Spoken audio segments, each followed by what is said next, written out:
Hello, everyone. Happy Tuesday. It is Genesis here, and I am getting ready for my Tuesday talk in our group, Sustainable Self-Care for Passionate and Professional Women. So I'm going to get started in just a minute or so. I'll wait to see if anyone can join me live. And in that time, if you pop in, say hello, let me know you're here. That'll give me a little notification so I'll know to take a minute and greet you. And if you're going to watch this on the replay, so let's say you're watching this later tonight or anytime this week, anytime in the future, let me know when, because I really want to schedule these at a time that work for us to be live. So if you've got questions or comments while I'm here talking, I can respond to you.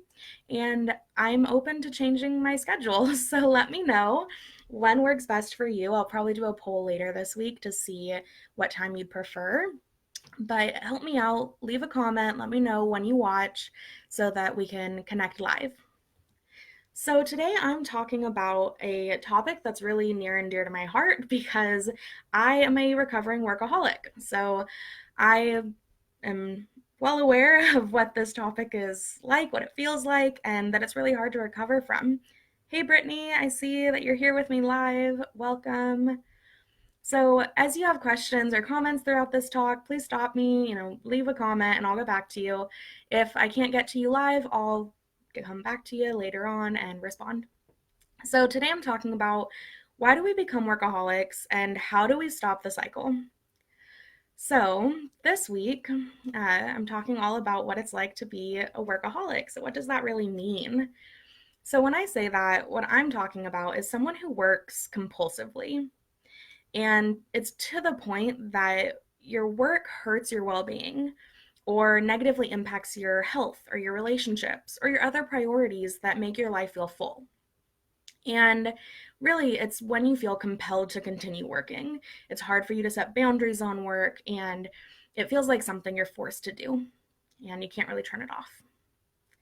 So, this looks like, working more hours than are required, signing up for extra responsibilities, not being able to say no to new opportunities at work, and ultimately prioritizing work over everything else, even our own well being.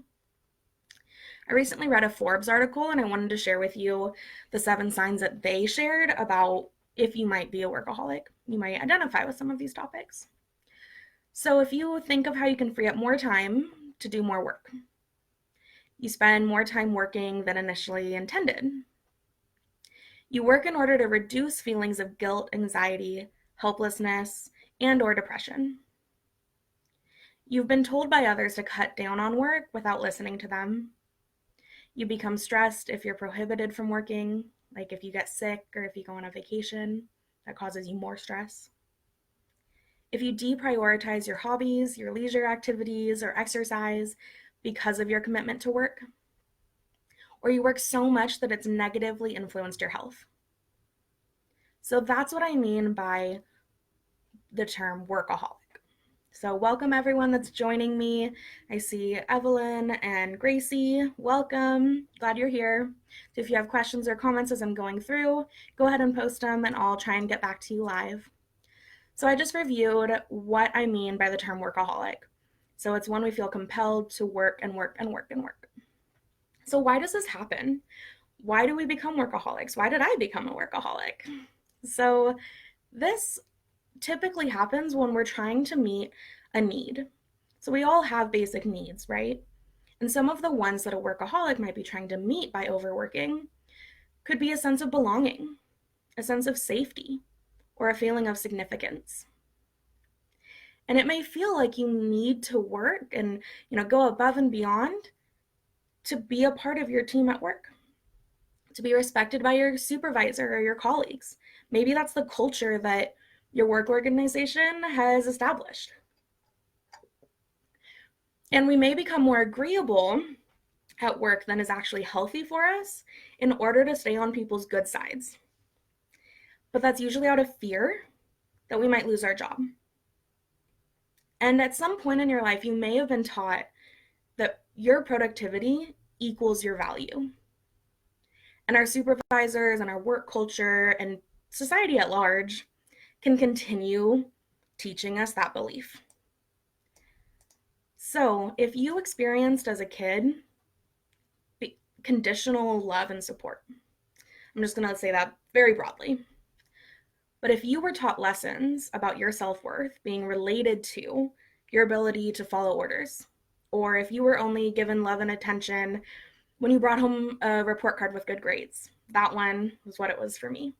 That I remember I got a B plus one time and I literally cried in my geometry teacher's office because I was taught that I was valued because I did certain things, right? So I brought home good grades.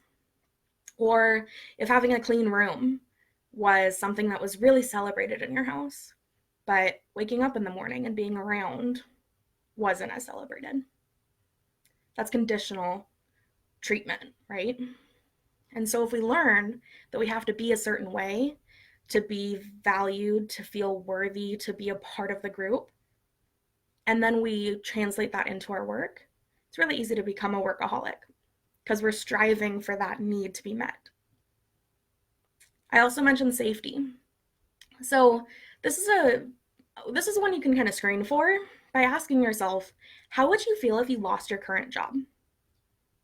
Right? So if you found out there was a huge budget cut coming up and your job was going to be cut, how do you feel? Are you instantly like, oh my gosh, my life is ending? I'm anxious and overwhelmed all the time. I can't sleep. Do you feel stuck and lost with no direction? Does this one job feel like your only lifeline? Might be a sign that you're overly attached to this job. Or do you feel, okay, that's gonna suck. Obviously, it's not like a good thing. You're not happy about it. That's fair. It's a change. But do you trust that you'll find another job? Do you feel like you know how your experiences and education and skills transfer? Do you feel like there's other opportunities for you? Or are you looking for that sense of stability and security through your job and not through your own abilities? And lastly, significance. So we can become workaholics if our relationships in our lives are chaotic or don't offer us a lot of interest or are challenging for us. And then work feels like a safe space, right? We know that if we do certain things, we're going to rise the ranks. We're going to be complimented. We're going to be valued. We're going to feel important. We all need to feel important and like we're seen. But does that drive you to overwork to the point of exhaustion? Does that drive you to overly commit to your work and not engage with your life beyond work? And if so, that might be a sign that you too are experiencing some feelings of being a workaholic. I remember being there. So, how do we stop this cycle? What does that look like? First and foremost, it takes support, it takes time, it takes reprogramming our thoughts and our beliefs about ourselves and the way we need to relate to other people and our work. That's not easy, right? I'm not talking about some like quick fix. We're talking about sustained change, sustainable self-care. So learning how to disengage from our work is the first step. So how do we stop the cycle of becoming a workaholic or stop feeling like we're a workaholic? We disengage more from work. We put boundaries on it. We ask for the support we need. We say no. If somebody says, oh, you're so great at this, I want you to do this twice a week, and you know it's not good for you, can you say no? Might be helpful if you could, right? And then we need to monitor our time that we spend on work, not just when we're physically there.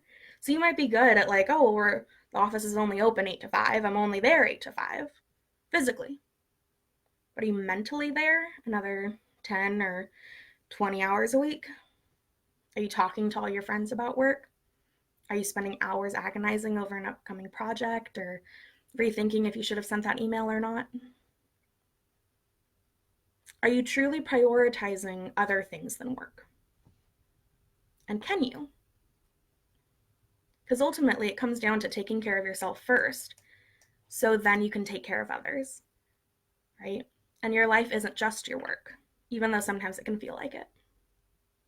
And to really stop this cycle, you'd want to start building up your other engagements outside of work. So, finding hobbies that keep you engaged, finding relationships that stimulate your intellectual needs, finding other spaces to feel recognized and important, learning all of your opportunities for your work so you don't feel so committed to this one opportunity and give too much of yourself to it. And if this feels impossible, if at this point you're like, yeah, right, like, no way, that's not real, let's talk, because I was there. I remember someone asking me to call in sick and go on like this random adventure, and I was so sure, like, no, like I would lose my job. Absolutely not. And I didn't do it, right? But now looking back, I can see that the thinking there wasn't even out of integrity of like, well, if I'm not sick, I'm not going to use my sick days, right? It was out of fear. And that gave me a big insight into how I actually saw my job and not, and that it was not healthy, that I was so fearful of losing my people, losing my status, losing my stability, that I felt so committed to my work 100% all the time. Even on my off times, I would sit there talking to my friends and my family about work all day long. And ultimately, people were like, okay, do you have hobbies? Are there other things we can talk about? Things that I can understand and relate to you about? Maybe let's go do something fun where we don't talk about work. Yeah, that was really hard for me to do. So if it feels hard to you right now, too, and if you feel like you're ready to make a change, but you don't know how to start, if you feel like you're in a job that just kind of makes you feel stuck and unsure about where you could go next or how to start putting boundaries on work and how to find clarity about where you're at and even where you want to go, we can talk about that. I offer free one-on-one sessions. So if you want to gain some clarity, if you're ready to make a decision about your future, if you feel like you're unsure of what the best next step for you is, let's talk. Let's try and find that strategy you need to achieve a healthier work-life balance. To take me up on this offer, go to my website, genesisrose.com/book a session, pick a time for us to chat. We'll speak for about an hour. And I do these free calls because I know how hard it can be to be in that lost and stuck place, feeling like your career is your lifeline and also feeling like it is ruining your life and not feeling sure of how to get out of that cycle. So that's what I do in my coaching work. I help women identify their values, their strengths, their needs, and align that with their career and their lifestyle so that they can find more peace of mind and actually enjoy their career again and enjoy their life and feel confident making the decisions that they need to prioritize their well-being. So I hope this video was helpful for you. I saw that Holly joined us, so hello Holly, and I see that we've got a couple folks here live. I'm sure a lot of you will watch the replay, so go ahead and leave me a comment so I know when you watched, and then I'll try and schedule these for times that we can connect live together. If you have any questions or comments, feel free to comment them on here. But if you feel like you need one-on-one support, you can message me or schedule a one-on-one time for us to talk, and we can discuss that then. So hope this was helpful, and I'll talk to you later. Bye.